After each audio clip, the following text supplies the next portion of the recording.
નમસ્કાર મિત્રો, અમારી ચેનલ વ્રત કથામાં તમારા બધાનું સ્વાગત છે। આજે આપણે એવી કહાની સાંભળશે કે તમારા આંખોમાંથી આંસુ આવી જશે। તો ચાલો સાંભળીએ આજની પ્રેરણાદાયક વાર્તા। ગુજરાતના એક નાના શહેરમાં કાંતાબા નામની એક વૃદ્ધ મહિલા રહેતી હતી। પતિના મૃત્યુ પછી તેમણે પોતાના એકમાત્ર દીકરા રાજેશને ખૂબ જ મુશ્કેલીમાં ઉછેર્યો હતો। દિવસમાં લોકોના ઘરે કામ કરવું અને રાત્રે કપડાં સીવીને પૈસા કમાવવા। કાંતાબાએ પોતાના દીકરાને ક્યારેય કોઈ વસ્તુની કમી અનુભવવા દીધી ન હતી। રાજેશ મોટો થયો, ભણ્યો અને શહેરમાં નોકરી કરવા લાગ્યો। કાંતાબાને લાગ્યું કે હવે તેમના દુઃખના દિવસો પૂરા થયા। થોડા વર્ષોમાં રાજેશે નિશા નામની છોકરી સાથે લગ્ન કર્યા। નિશા સ્વભાવથી ખૂબ જ શાંત, સંસ્કારી અને લાગણીશીલ હતી। લગ્ન પછી તે કાંતાબાને પોતાની સગી માં જેવી જ માનતી। રોજ સવારે તેમના પગે લાગી આશીર્વાદ લેતી, દવા આપવી, સમયસર ભોજન બનાવવું, વાતો કરવી, તે સાસુની ખૂબ જ સેવા કરતી। પણ રાજેશ ધીમે ધીમે બદલવા લાગ્યો। શહેરની ચમકધમક, પૈસા અને નવા મિત્રોની વચ્ચે તે પોતાની માતાને ભાર સમજી બેસ્યો। તેને લાગ્યું કે વૃદ્ધ માતાના કારણે સમાજમાં પોતાની ઇમેજ ખરાબ થાય છે। એક દિવસ રાજેશે ગુસ્સામાં નિશાને કહ્યું, મમ્મી હવે બહુ વૃદ્ધ થઈ ગયા છે, રોજની દવા સંભાળ હું થાકી ગયો છું। નિશાએ આશ્ચર્યથી પૂછ્યું, પણ તેઓ તમારી માં છે રાજેશ, એમણે આખું જીવન તમારા માટે વિતાવ્યું। રાજેશ ચીડાઈ ગયો, તું સમજી નહીં શકે, ઓફિસનું ટેન્શન અલગ અને ઘરમાં આ બધું અલગ। નિશા ચૂપ રહી ગઈ, પણ તેના દિલમાં કંઈક તૂટી ગયું।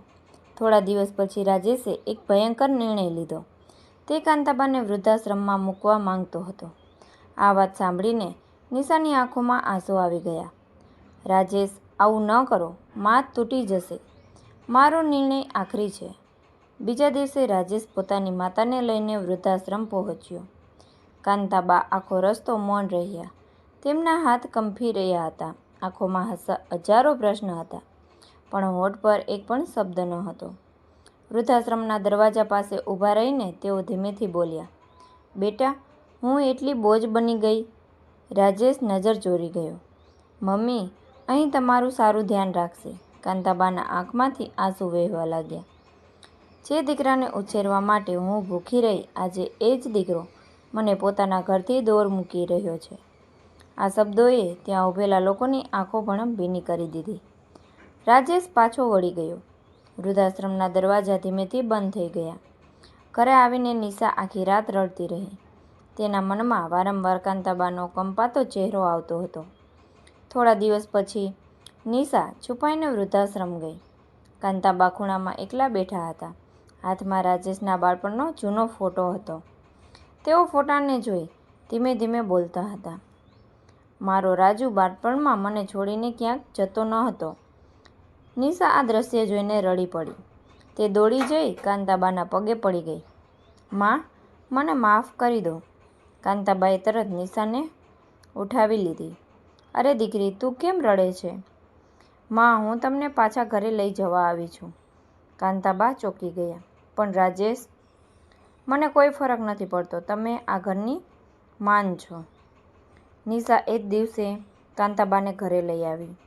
જ્યારે રાજેશ ઓફિસથી ઘરે આવ્યો ત્યારે તેણે પોતાની માતાને જોઈને ગુસ્સે થઈ ગયો। નિશા, મેં શું કહ્યું હતું? નિશા પહેલીવાર ઊંચા અવાજે બોલી, આ ઘર માત્ર તમારું નથી, આ ઘરમાં સૌથી મોટો અધિકાર તમારી માતાનો છે। રાજેશ ગુસ્સામાં બહાર નીકળી ગયો। સમય પસાર થતો ગયો। એક દિવસ રાજેશની કંપનીમાં મોટું નુકસાન થયું। નોકરી પણ ચાલી ગઈ, મિત્રો દૂર થઈ ગયા, તે સંપૂર્ણ તૂટી ગયો। ઘરે આવીને તે એક ખૂણામાં બેઠો રડતો હતો। એ સમયે કાંતાબા ધીમે ધીમે તેની પાસે આવ્યા।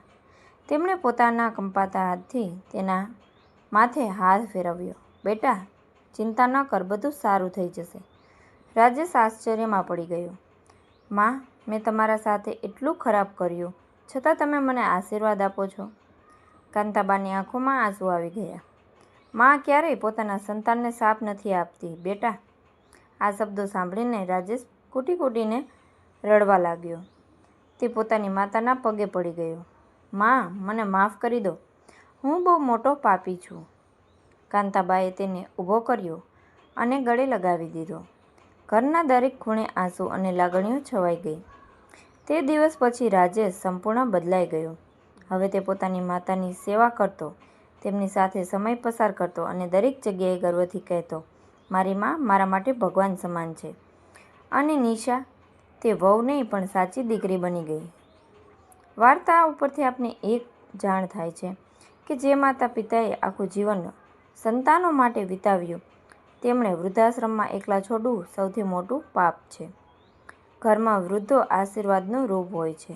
જે ઘરમાં માતા પિતાનું સન્માન થાય છે, ત્યાં ભગવાન પણ વસે છે. તો મિત્રો, જો તમને આ સ્ટોરી સારી લાગી હોય તો વધુમાં વધુ શેર કરી અને ચેનલ પર નવા છો તો સબસ્ક્રાઈબ જરૂરથી કરજો. અને પૂરેપૂરો વિડીયો સાંભળવા બદલ આપ સૌનો ખૂબ ખૂબ આભાર. ધન્યવાદ.